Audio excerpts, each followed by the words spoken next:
And good evening. Welcome to the holiday edition of Petgrave's Kitchen. I am Diane, and I have been hoodwinked by my mother. She asked me to do a couple things, and I thought she would be here with me, but no. So, nonetheless, I do have two things prepared for you. First, we're going to do a vegan sweet potato pie. And then we'll top it off with some vegan eggnog, which my son says we can't call eggnog. And so I don't like vegan crust, the flour crust. The texture is usually funny. So if I'm doing a vegan pie, I tend to do a nut crust. So I'm going to start off with a nut crust. We'll do the filling and put it together, and then move on to our eggnog.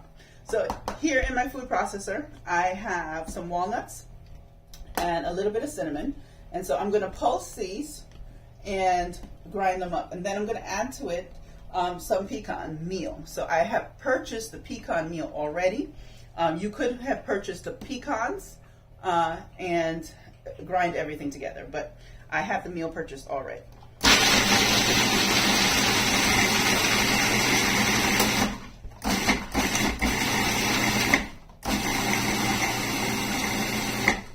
Now, I like to mix the nuts because it allows a little bit of a different texture.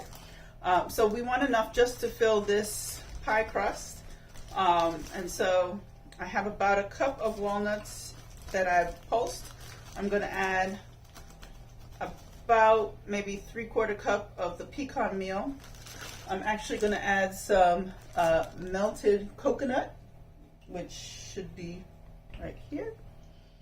Where is my melted coconut? Oh, it's still in the microwave. And like I said, there's some cinnamon in here already. And then I'm going to also, after I get it going a couple times, we're going to add, thank you, and we're going to add a couple dates. So you don't want to put too much oil in it. You just want this to be able to stick together to the fingers. So not too much oil. Pulse again. And you can see it's starting to look a little clumpy. I'm going to put just a tad bit. Now, most recipes say to put sugar, and you can certainly put sugar in there, but I've been using dates for quite a few things, which I enjoy. So I'm actually going to put a couple of dates in there. It will bind it together and add that sweetness. And we'll start off with 3 and see how it goes.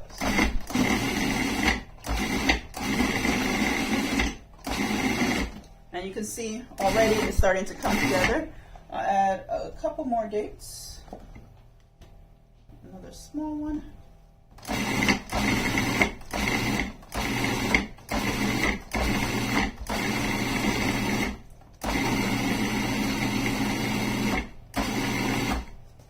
So pecan meal tends to be really fine, especially if you buy it already purchased, even finer than I would try to do it in a food processor. So that also gets some of the clump going.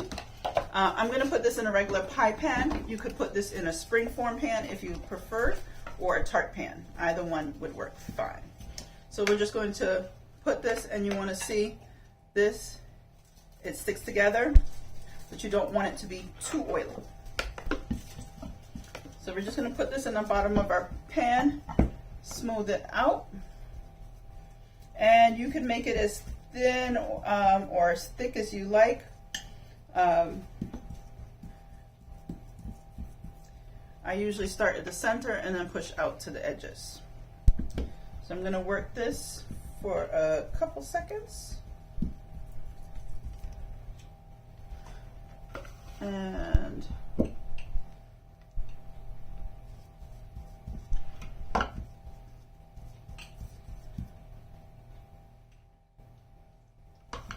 we're going to pause while I finish this. All right, so our pie crust is done, as you can see here. Could have brought it up a little higher, but this will be fine.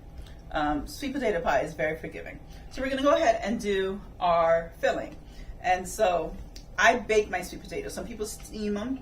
I like to bake them because I think it enhances the flavor a little better, and also you get a drier sweet potato, which I prefer. So this should be about 2 cups. It's going to be a little bit more. I always usually make too much filling, so I usually make a small dish on the side. So we're going to do it all in the food processor. All right, so we're going to pulse this first to start.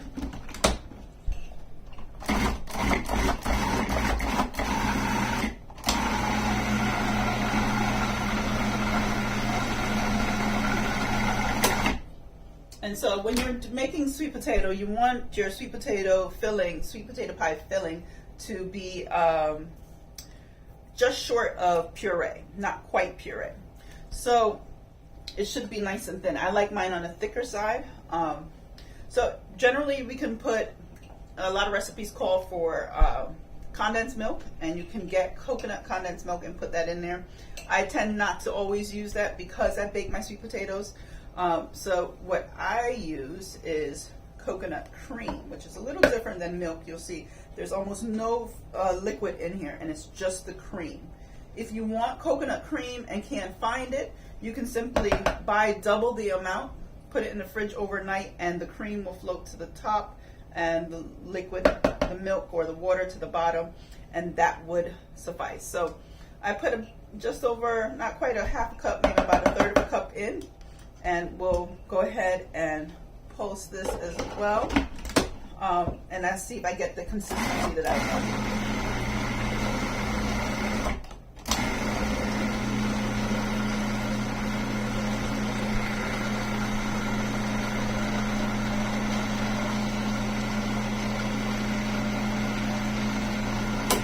So still, I think if you zoom in here, you'll see that it's still not quite. So there is a little liquid in there, so I will pour some of that in there and thin it out a little bit.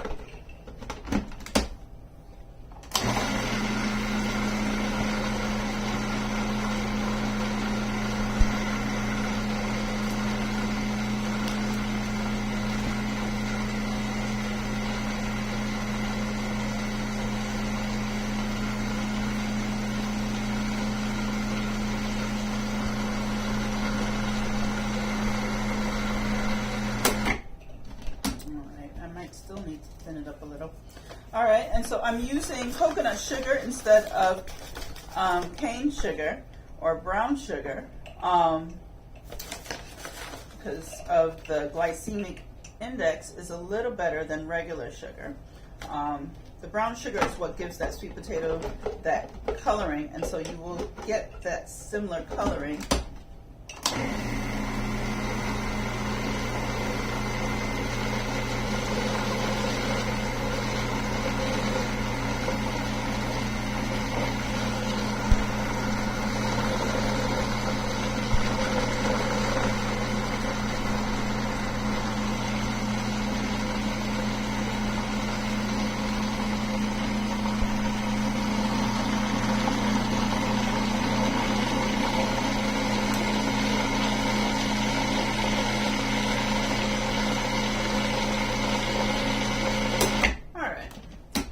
My spices, so I have a teaspoon of cinnamon, half a teaspoon of ginger, and some nutmeg. I'm going to put about a teaspoon of vanilla in there as well,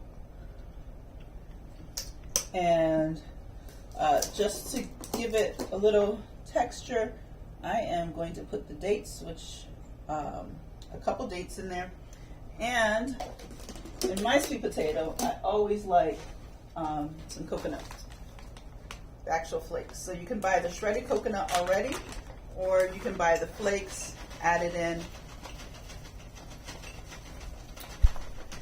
and they should be good. You can add sea salt. I don't always add sea salt, but you can add a little sea salt if you so desire.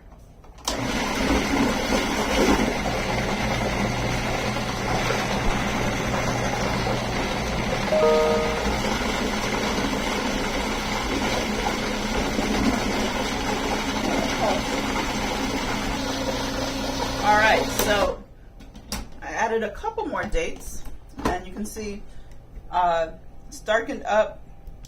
Consistency is nice and thick. I like mine thicker. And so we're just going to pour this into our pie.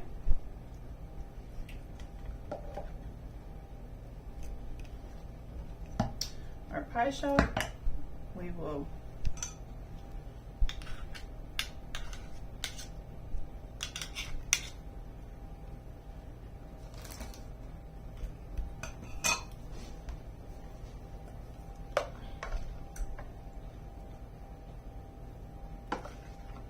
and like I said, I always have extra, and so I will make one without crust, and I'm sure someone will volunteer to have that one.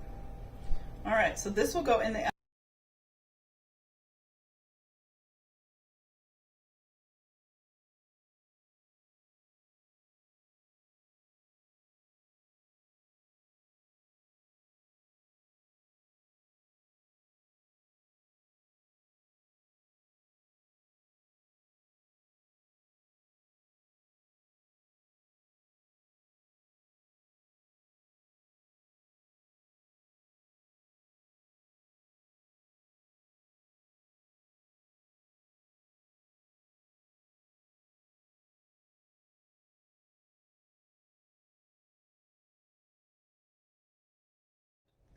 And good evening. We're back for Petgrave's Kitchen and our holiday special. So here's something that I love, but really can't stomach much anymore. A couple sips of eggnog and I'm done.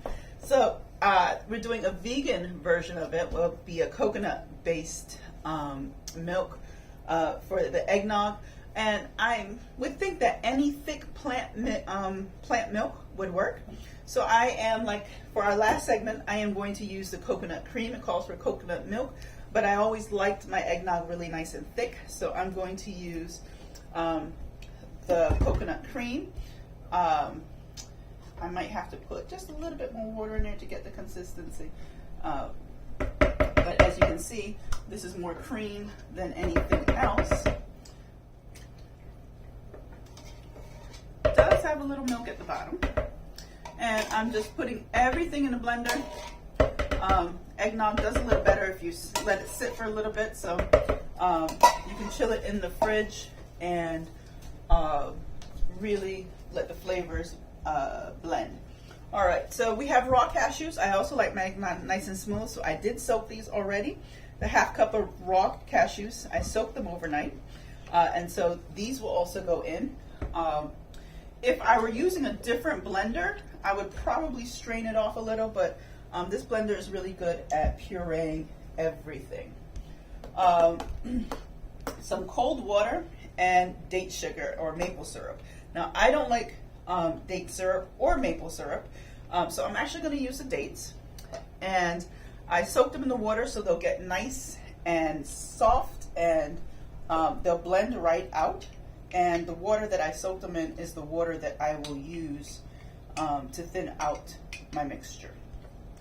I'm also going to put a few spices in there, some nutmeg, cloves, and cinnamon. So that all goes in, and we are going to pause and blend because it makes a lot of noise. All right, and we're back. And so we blended it for about 2.5 minutes on high speed, and you can see it here. It absolutely would do well to chill for a few hours, especially with my blender. It feels almost warm to the touch. So we'll pour that out in a second. But I'm going to do a little whipped cream, and I'm going to use Aquafaba. and that is the water of the chickpeas. So you want to get chickpeas with no salt added, and you're just going to use the water from that can or box in my case. So it only gives you a few ounces, especially the smaller size. You can put a little lemon juice or cream of tartar to stabilize it, but we're going to have ours right away. And so we're just going to go ahead and put that in here. I put a couple drops of vanilla, just take off some of the whipped cream taste, I'm sorry, the chickpeas taste, and some powdered sugar. Now, I haven't been able to make, you can whip the Aquafaba without the powdered sugar, but it deflates very quickly. All right, so this is also going to go on our blender, and we'll pour this up.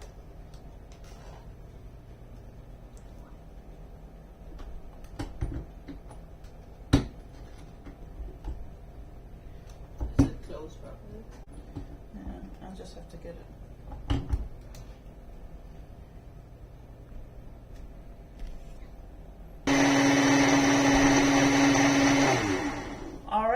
And here is our whipped cream. It's a little thinner. You're supposed to leave it, have the can cold, and have it, and leave it for about 3 to 4 minutes. But we're gonna pour ours. So here is our eggnog. And you can see it's just a couple shades darker than typical eggnog. So we're gonna go ahead and pour that. And again, if you had used maple syrup, you probably wouldn't have the dark, only the nutmeg would have given you that. Here's our whipped cream, will go on top. And you can see, you can't even tell that it came from chickpeas. And so we're gonna put that on top with a little nutmeg. Where did I put my?